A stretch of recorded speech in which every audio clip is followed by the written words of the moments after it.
Admiral Patricia King stood on the bridge of her flagship, the UHS Vengeance, watching the Zephyrian homeworld grow larger on the main screen. Behind her stretched the largest fleet humanity had ever assembled, 300 human warships plus, vessels from 40 different species that had joined the fight against their former oppressors. "Ma'am, we're receiving multiple surrender signals from the planet's surface," reported her communications officer. "Any word from Supreme Overlord Vexther?" King asked. "No, ma'am. Intelligence believes he's barricaded in his palace, still refusing to accept defeat." King nodded. The final battle of the war was about to begin, but it wouldn't be the glorious fight the Zephyrians had expected. Their empire was already finished. This was just making it official. Captain Bill Clark commanded the lead assault group from his ship, the UHS Liberty III.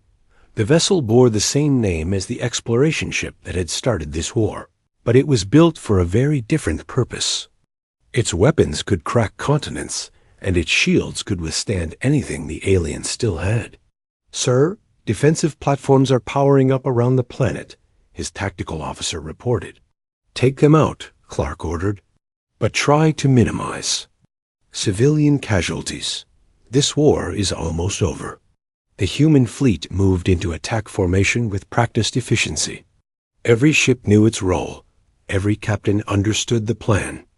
They had been fighting the Zephyrians for 8 months now, and the aliens had lost every major engagement. On the planet's surface, War Admiral Kethver watched the human ships approach from his command bunker. The alien who had started this disaster was now one of the few senior commanders still fighting.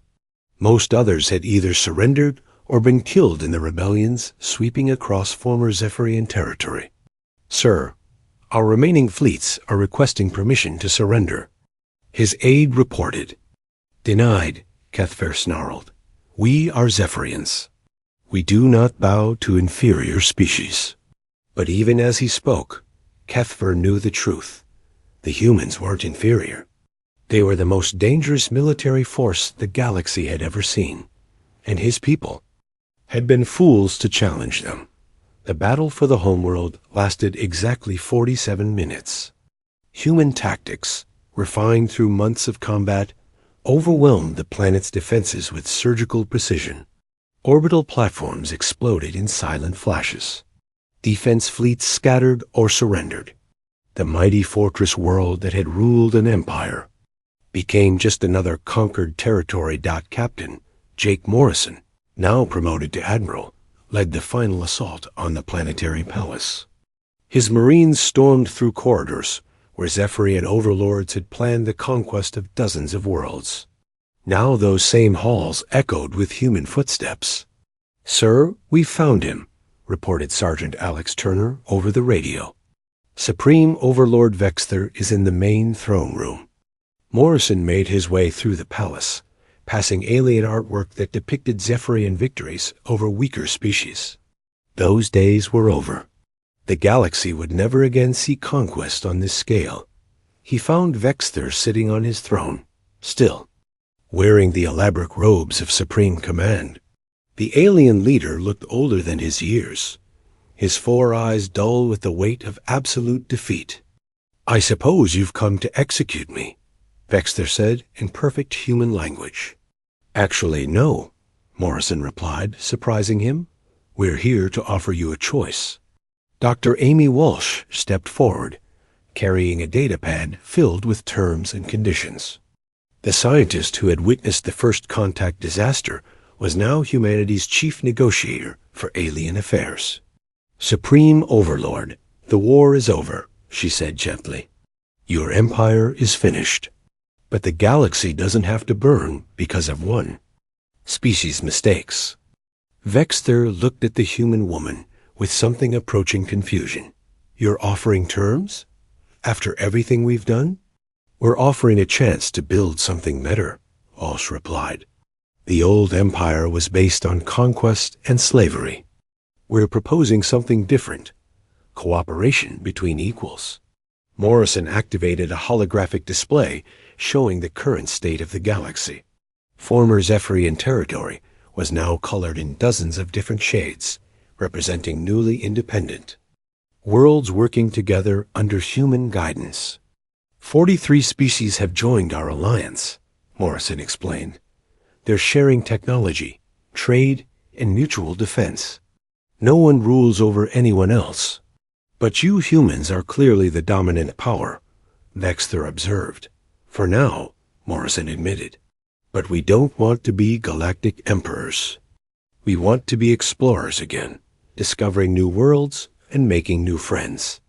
Walsh pulled up another display showing reconstruction efforts across former Zephyrian space.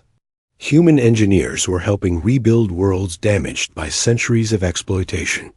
Human doctors were treating diseases that the old empire had ignored. Human teachers were sharing knowledge that had been hoarded by the elite. This is what strength really means, Walsh said. Not the power to destroy, but the power to build. Something better. Vexter studied the data for long minutes.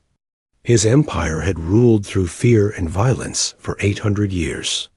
The humans had defeated them in 8 months, then offered partnership instead of revenge. What happens to my people? He asked finally. They joined the alliance as equals. Morrison replied, no special privileges, but no punishment either. The galaxy needs to move forward, not backward. Captain Steve Logan entered the throne room, carrying reports from across Zephyrian space. Sir, the last holdout fleets have surrendered. War Admiral Kethver has requested personal terms for surrender. Morrison nodded. Tell him the same offer applies to everyone. Join the alliance, help build something better, or face trial for war crimes. His choice. 3 hours later, Vexter signed the surrender documents in the same hall where he had once planned galactic conquest. Around him stood representatives from dozens of species, former enemies now working toward a common future. I still don't understand, Vexter said to Morrison as they watched the ceremony. Why didn't you just destroy us? You clearly have the power. Because destruction is easy, Morrison replied. Building something that lasts is much harder. We learned that lesson from fighting ourselves for thousands of years. Dr. Walsh smiled as she watched former enemies shake hands and begin planning joint ventures. Besides, the galaxy is a big place. There's room for everyone if we're smart. About it, 6 months later, Admiral Morrison stood on the bridge of a new class of exploration vessel. The UHS Discovery was designed for peaceful missions, first contact with new species, scientific research, and expanding the boundaries of known space. Sir, long-range sensors are picking up signals from an unknown star system. His science? Officer reported. Could be another intelligent species.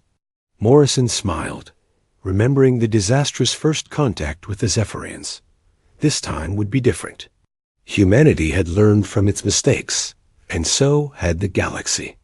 Set course for the signal, he ordered, and prep the diplomatic team. Let's go make some new friends. Behind them, the former Zephyrian homeworld was already being transformed.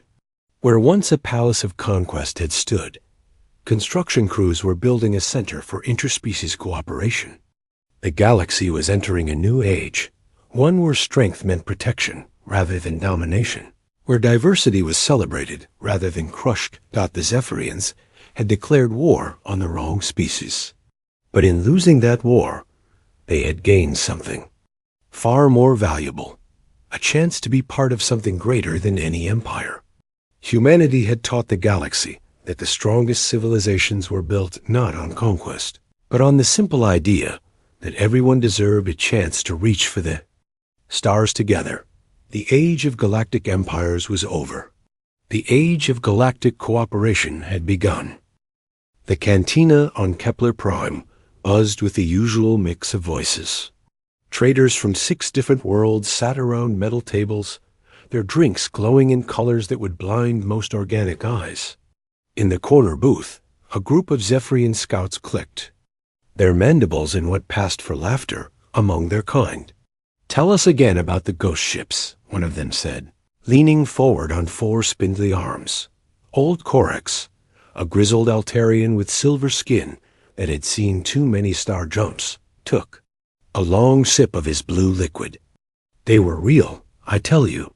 Big as cruisers, but silent as death. Just floating there in the Vega system like they owned the place." Commander Cale Voss of the Vector Defense Corps shook his crystalline head. The light from his body dimmed with annoyance.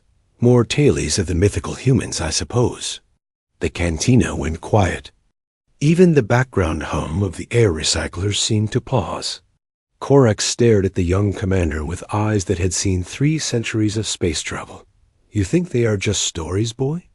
Cale's crystal body flared brighter. "I think they are impossible. A species that can survive in any environment? That builds ships from scrap metal and somehow makes them work better than our finest engineering? That fights as individuals but never breaks formation? It sounds like something children make up to scare each other." Dr. Luna Ashworth sat at the bar, trying to mind her own business. She had heard these arguments before. As a xenoarchaeologist, she spent her days digging through the ruins of dead civilizations. Most of them had killed themselves with war, or greed, or simple stupidity. But lately, she had been finding things that did not fit the pattern. She turned to look at the arguing aliens. What if they are not impossible? What if they are just different? The cantina turned to stare at the human woman. Cale's light dimmed to almost nothing. "You are human yourself. Of course you would defend these fairy tales." Luna felt her temper rise, but kept her voice calm. "I am not defending anything. I am asking questions. That is what scientists do." She stood up and walked to their table. Her boots clicked on the metal floor in the sudden silence. 3 weeks ago, I found ruins in the Kepler belt. Ancient ruins that do not match any known civilization in our databases. Professor Jake Morrison, who had been quietly nursing his drink at another table, looked up with interest. He was Luna's research partner and one of the few people who took her theories seriously. "The artifacts are strange," Luna continued. "Simple materials but complex design. Tools that should not work but clearly did. And writing. Symbols that look almost familiar but follow no linguistic pattern we know." Corax nodded slowly. "What did the symbols say?" "We are still working on translation. But one phrase keeps appearing. Terra calling. Over and over again." The old trader's eyes widened. Terra, that is what they called their home world. Cale stood up abruptly. His crystal body blazed with light. "Enough. This is nonsense. The Galactic Consortium has explored every system within 1,000 light years. There is no lost human civilization. There never was." "Then explain the mining reports," Jake said quietly from his corner. All eyes turned to the elderly professor. He was a small man with gray hair and tired eyes, but his voice carried the weight of decades spent studying the galaxy's mysteries. 3 mining operations in the past month have reported the same thing. Equipment moved during the night, or samples taken. No signs of who did it, or how they got past security. "Pirates," Cale said dismissively. "Pirates leave traces. They take valuable things. These intruders took common metals and left behind mathematical equations carved into the asteroid walls." Luna felt her heart race. What kind of equations? Jake pulled out a data pad and showed them images. The carved symbols were precise and clean, cut into solid rock with surgical precision. Fusion reaction formulas, but not like any we use. These are more efficient, much more efficient. The cantina had gone completely silent now. Even the air recyclers seemed to hold their breath, stared at the images with something approaching fear in his ancient eyes. "The ghost ships I saw. They had markings like these on their hulls." Cale's light flickered uncertainly. "It could be anyone. Some unknown species we have not contacted yet. Could be, Luna agreed. Or it could be that the legends are true. She looked around the room at the gathered aliens. Representatives of 12 different species, all united under the Galactic Consortium's banner of peace and cooperation. They had built a civilization that spanned thousands of star systems. They had eliminated war, hunger, and disease from most of their worlds. But they had also become comfortable, predictable, safe. What if somewhere out there, in the dark between the stars, the humans are still alive? What if they have been watching us all this time, learning about us, studying us? The thought hung in the air like a toxic cloud. Every species in the galaxy knew the human legends, a mythical race that could adapt to any environment, that fought with individual creativity instead of hive mind coordination, that built technology by instinct rather than careful planning. They were supposed to be extinct, lost to some ancient catastrophe that wiped out their home world and scattered their people to the void. But what if they were wrong? Kale's crystal body dimmed to a dull glow. Even if they existed, even if they survived, what could they possibly want with us? Luna smiled grimly. Maybe they want what every species wants, a place to call home. Outside the cantina, in the cold vacuum of space, something moved between the asteroids. Something that absorbed light instead of reflecting it. Something that watched and listened and learned. The galaxy believed humans were legends. They were about to discover how wrong they could be. Captain Ryan Blake stood on the bridge of the New Horizon, watching the distant glow of Kepler Prime through the viewport. His ship hung in the shadow of a dead moon, invisible to any scanner the galaxy had ever built. The stealth field around. His vessel bent light and energy in ways that made physics professors weep.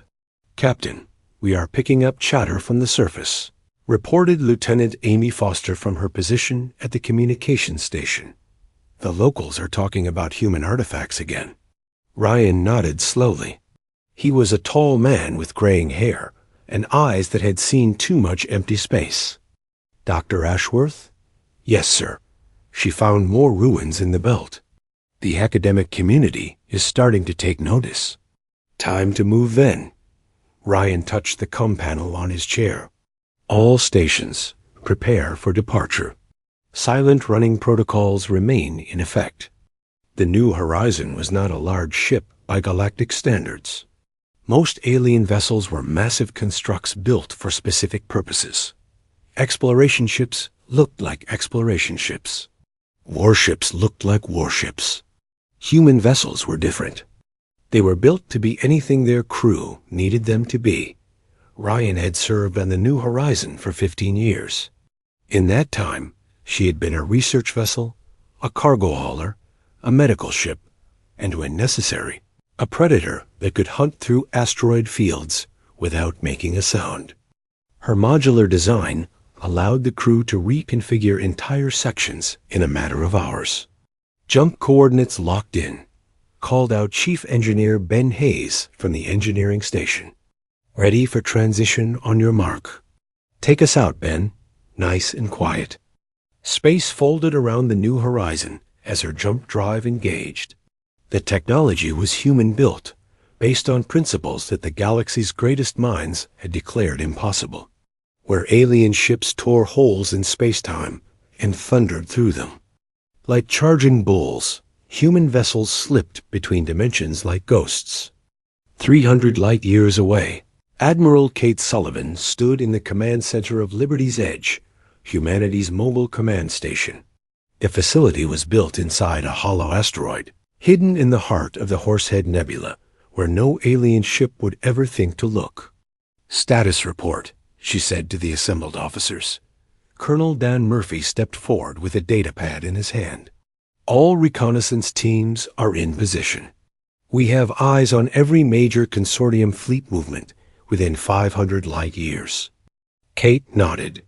She was a woman who had earned her rank through 3 decades of careful planning and flawless execution. The human fleet had remained hidden for over 2 centuries, and that was largely due to her leadership. Dr. Carter, what do your intelligence reports tell us? Doctor. Sam Carter was a thin man with nervous energy who seemed to live on coffee and determination. He ran the xenobiology division and knew more about alien psychology than anyone alive. The consortium is stable, but showing stress fractures. Resource shortages in the outer rim. Territorial disputes between the Krognari and the Vector. The Zephyrians are expanding their hive colonies faster than the other species are comfortable with. In other words, the peace is not as solid as they pretend. Exactly? Our projections show a 70% chance of armed conflict within the next 5 years. Kate walked to the massive display screen that dominated the command center. It showed a 3-dimensional map of known space, with tiny dots representing human assets scattered throughout the galaxy. Each dot was a ship, a base, or a listening post. Together, they formed a network that saw everything. How many ships do we have ready for deployment? She asked. 412 combat vessels, replied Captain Lisa Park, the fleet's tactical coordinator. Another 600 support craft, all equipped with the latest stealth and adaptive systems. The numbers were impressive, but Kate knew they were still vastly outnumbered. The consortium commanded tens of thousands of vessels.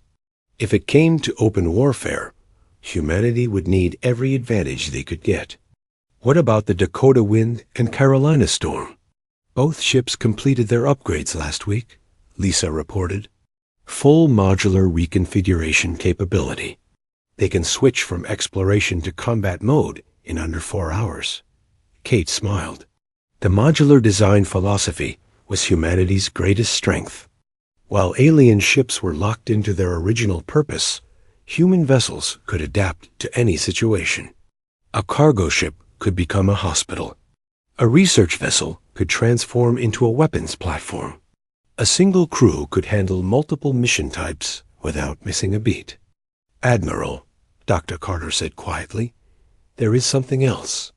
Our deep space monitors have detected increased military activity near the Tau Ceti system. The Zephyrians are moving expansion fleets into sectors they have never shown interest in before. Kate frowned. Tau Ceti was uncomfortably close to several human outposts. Are they looking for something specific? Unknown. But their search patterns suggest they are not just exploring. They are hunting. The command center fell silent. Everyone knew what that meant. After 2 centuries of perfect concealment, something had made the aliens suspicious. The question was whether they were hunting for humans specifically, or just investigating the strange reports that had been filtering through galactic communication networks. Lieutenant Commander Nick Davis spoke up from his position at the sensor station.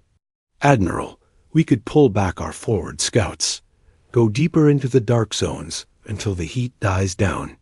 Kate considered the suggestion. It was the safe play, the smart play. It was also exactly what the old Kate Sullivan would have done. But the galaxy was changing. The careful balance of power that had kept the peace for 3 centuries was starting to crack. Wars were coming, whether humanity participated or not. The question was whether they would face the future as hidden observers or as active participants. Negative, she said finally. We maintain current positions. But I want all ships on high alert. If the consortium wants to hunt for ghosts, let them. Just make sure they do not find anything. She turned to address the entire command staff. Ladies and gentlemen, we have spent 200 years learning everything there is to know about this galaxy. We know their strengths, their weaknesses, their fears, and their dreams. We have technology they cannot imagine and strategies they cannot predict. Kate paused, looking each officer in the eye. The time is coming when we will have to decide whether humanity remains in the shadows or steps into the light. When that moment arrives, I want us to be ready. In the depths of space, human ships moved through the darkness, like predators stalking prey. They watched alien fleets with sensors, that could see through any deception. They listened to communications that were supposed to be secure. They prepared for a revelation that would shake the galaxy to its core. The aliens thought humans were legends.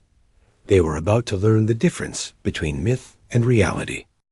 The Zephyrian expansion fleet moved through the Tau Ceti system like a swarm of metal insects.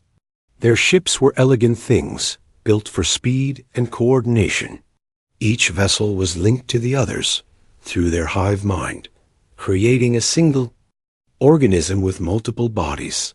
Hive Commander Zakte felt the thoughts of his fleet flowing through his consciousness.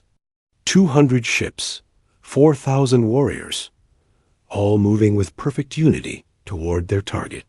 The sensor readings had been clear. An unknown vessel was operating in this system without authorization. Contact bearing 27 Mark IV reported. His sensor operator. Single ship, configuration unknown. No response to our identification requests. Zoc studied the tactical display with compound eyes that could process dozens of data streams simultaneously.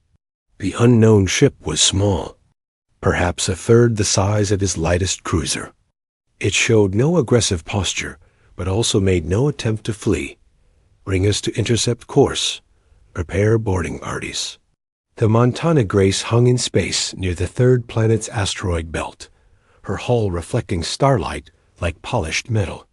She was a beautiful ship in the way that human vessels were beautiful, not because of decoration or artistic design, but because every line and curve served a purpose. Captain Lisa Park stood on her bridge, watching the approaching Zephyrian fleet through her view screen. She was a compact woman with steady hands and eyes that missed nothing. Her crew of 12 had trained together for 6 years, and they moved around the bridge like parts of a single machine. Fleet composition? She asked her tactical officer. Standard Zephyrian expansion pattern, reported Lieutenant Alex Turner. 1 heavy cruiser, 6 destroyers, multiple escort craft. They are trying to surround us. Lisa nodded. The Zephyrians always fought the same way. Overwhelming numbers, perfect coordination, no individual initiative. It made them predictable, and predictable enemies were the easiest kind to beat. Shields to full power. Weapons online, but do not target. Let them think we are harmless. The Montana Grace had been designed to look like an exploration vessel. Her weapons were hidden behind panels that appeared to be sensor arrays.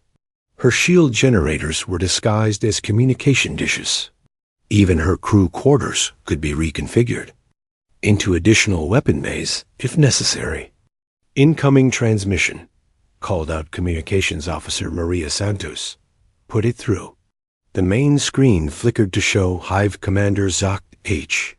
His insectoid features were sharp and alien, but his voice carried the authority of someone used to being obeyed. Unknown vessel, you are in violation of consortium space protocols. Identify yourself immediately, or face the consequences. Lisa smiled. She had been waiting 2 years for this moment. First contact with a major consortium species. The chance to show the galaxy what humans could do. This is Captain Lisa Park of the exploration vessel Montana Grace. We are conducting routine surveys in this system. Montana Grace is not registered in any consortium database. What species are you? What is your point of origin? We are human. Our point of origin is classified. A silence that followed lasted almost 30 seconds. Lisa could imagine the confusion spreading through the Zephyrian hive mind as they tried to process what they had just heard. Impossible, Zoc finally said. Humans are mythological. They do not exist. We exist, Lisa replied calmly. And we have been watching you for a very long time. The Zephyrian fleet moved closer, taking up attack positions around the Montana Grace. Lisa watched their formation with professional interest.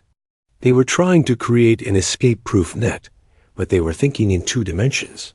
Humans had learned to fight in 3. You will surrender your vessel for inspection, Zacht declared. Any resistance will be met with force.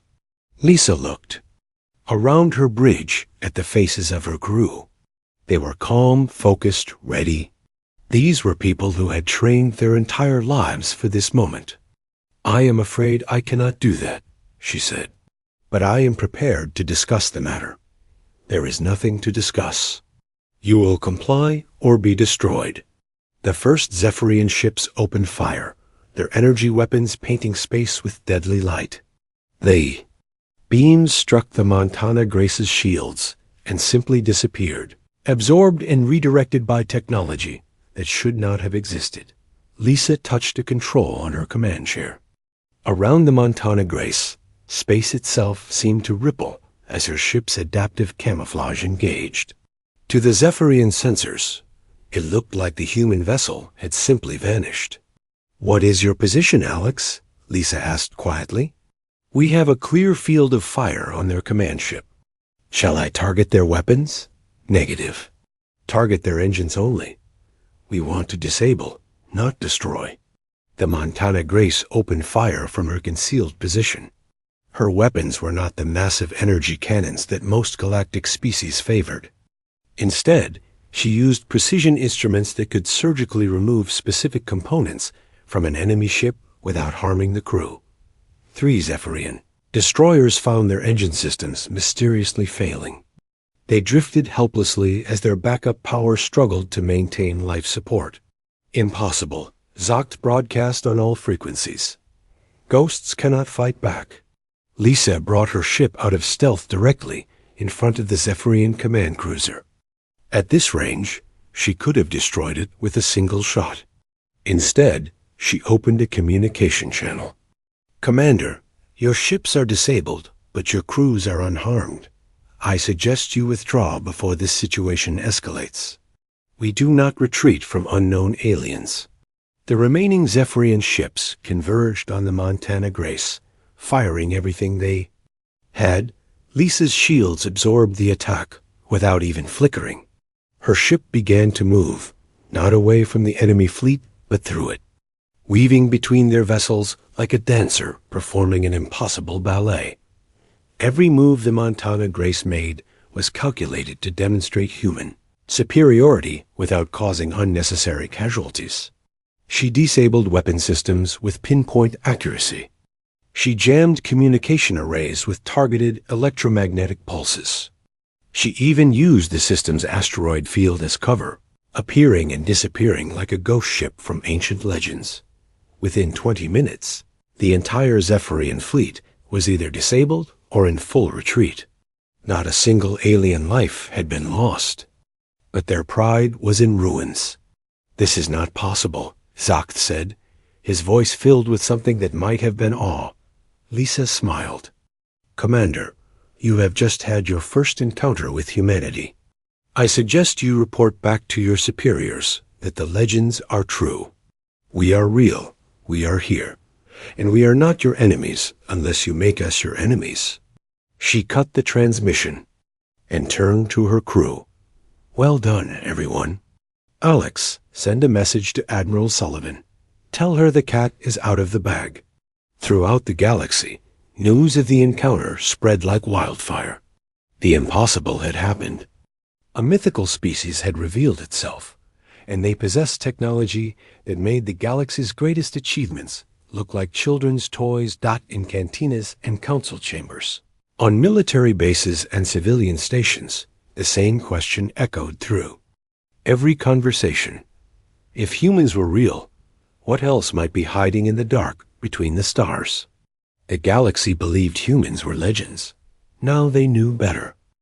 The emergency session of the Galactic Consortium convened on Nexus Prime with more urgency than anyone could remember. The great council chamber had been built to inspire awe, with its crystal dome reaching toward the stars and seats for representatives from all 12 member species. Chancellor Thyses of the Altarians called the session to order with her melodic voice echoing through the chamber. Her silver skin gleamed under the artificial lights as she addressed the gathered delegates. "We are here to discuss the situation in the Tau Ceti system. 3 days ago, a Zephyrian expansion fleet encountered a vessel claiming to represent a species called humans. The word sent ripples of unease through the assembled representatives. General Vortex of the Kraganari military delegation slammed his armored fist on his podium, claiming to represent. He growled through his translator unit. The entire fleet was disabled by a single ship. This was not a claim. This was a demonstration of superior technology. Hive Commander Zokt H. stood at the Zephyrian delegation. His compound eyes reflected the dome lights as he spoke in the clicking language of his people. A translation came a moment later. A vessel possessed capabilities beyond our understanding. Stealth technology that renders our sensors useless. Weapons that can disable our ships without destroying them. Most disturbing of all, tactical thinking that operates outside hive mind parameters. Dr. Luna Ashworth sat in the observer section, her heart racing. After years of being dismissed as a dreamer chasing fairy tales, the galaxy was finally taking her research seriously. Beside her, Professor Jake Morrison clutched a data pad containing every piece of human artifact they had ever discovered. The question before us, Chancellor Theises continued, is how to respond to this development. Do we treat these humans as a potential threat or a potential ally? General Vortex rose to his feet. He was a massive creature, built for war, with natural armor plating and eyes that burned with military focus. The answer is obvious. Any species that can hide from us for centuries while developing superior technology represents an existential threat to consortium security. Perhaps, said Councillor Mezek of the peaceful Valdorian Assembly, we should consider why they revealed themselves now. They could have remained hidden. They chose to show mercy to our forces when they could have shown destruction. The debate raged for hours. Some species saw opportunity in potential human alliance. Others viewed any unknown force as a threat to be eliminated. The chamber filled with the sound of a dozen different languages as translator units struggled to keep pace. 300 light years away, Admiral Kate Sullivan stood in the command center of Liberty's Edge, watching the consortium debate through. Intercepted communications. The time for hiding was over. Are all fleet commanders ready? She asked. Standing by, replied Captain Lisa Park from the Montana Grace. All ships report ready for simultaneous decloak. Kate took a deep breath. The decision she was about to make would change the course of galactic history. For 2 centuries, humanity had prepared for this moment. Now it was time to see if their preparation was enough. Execute Operation Revelation. All ships decloak on my mark. Across 50 star systems, space itself seemed to tear open as human vessels materialized from nothing. The Virginia Sentinel appeared in the heart of the Kragnari home system, her massive bulk casting shadows on their orbital shipyards. The Arizona Thunder decloaked above the Zephyrian core worlds, her weapons powered but not targeted dot in the outer rim territories. Exploration fleets found themselves surrounded by ships that had been invisible moments before.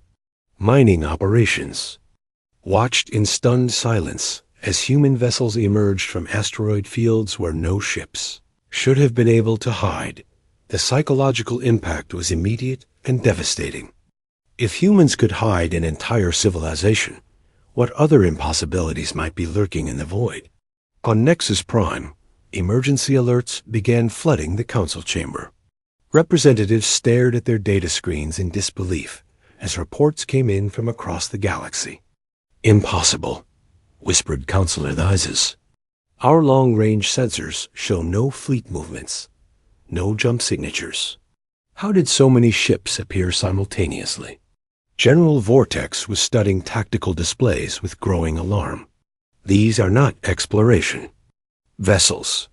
Some of these ships are larger than our heaviest dreadnoughts. The great doors of the council chamber opened with a soft hiss. Commander Rick Stone walked in wearing the simple blue uniform of the Human Diplomatic Corps. He was a tall man with graying hair and calm eyes that had seen too much space to be intimidated by political theater. The chamber fell completely silent. Every representative stared at the impossible figure walking toward the speaking podium. Humans were supposed to be myths, legends, stories told in cantinas. By drunk traders. Rick activated the podium's communication system and looked out at the assembled delegates. When he spoke, his voice was clear and steady. Honorable representatives of the Galactic Consortium, I am Commander Rick Stone of the Human Diplomatic Corps. I come before you today not as a conqueror, but as someone who has earned the right to speak. He paused, letting his words sink in. For over 2 centuries, we have watched your civilization grow. We have observed your triumphs and your failures. We have seen you achieve peace among your worlds, and we have watched you struggle with problems that we solved generations ago.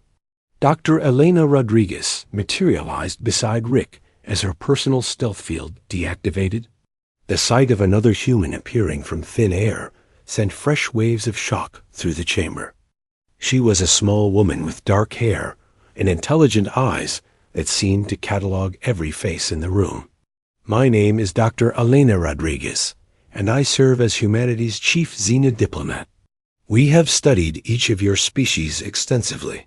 We know your languages, your cultures, your hopes, and your fears.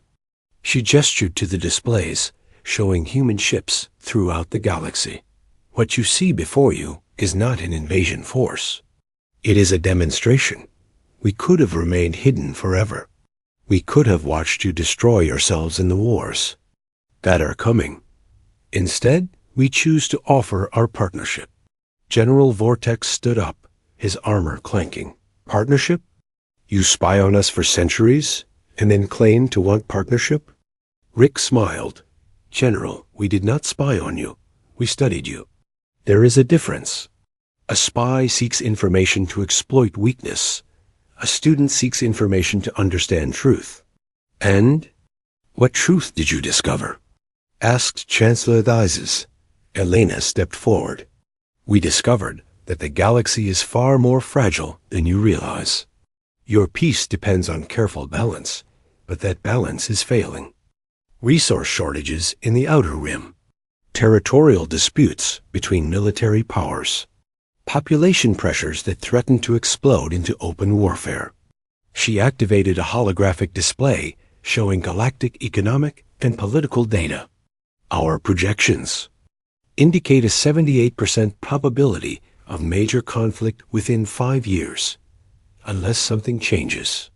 What kind of change? Asked Counselor Mezek. Rick looked around the chamber at the faces of beings who had just learned that everything they thought they knew about the galaxy was wrong. The kind of change that comes from thinking beyond the limitations that have defined your civilizations for millennia. He gestured to the human ships visible on the tactical displays. You see our vessels and marvel at our technology. But our greatest strength is not our machines. It is our ability to think as individuals, while working as a team, to adapt to any situation, to find solutions that others consider impossible. The chamber erupted in debate as representatives argued among themselves in a dozen languages. Some called for immediate military action. Others demanded more information. A few wise voices suggested that humanity might offer solutions to problems they had not even realized existed, but the debate was interrupted by new alerts flooding the communication systems. Deep space monitoring stations were detecting something else, something that made even the human revelation seem small by comparison. Ancient. Automated systems were awakening in the galactic core, systems that had been dormant for millions of years, systems that had been quietly manipulating galactic development since before any of the current species had achieved SPACEFLIGHT. The humans had not just revealed themselves to the galaxy. They had forced the galaxy to reveal its deepest secrets. To itself. As Commander Rick Stone watched the chaos unfold around him, He wondered if humanity was ready for what they had just unleashed.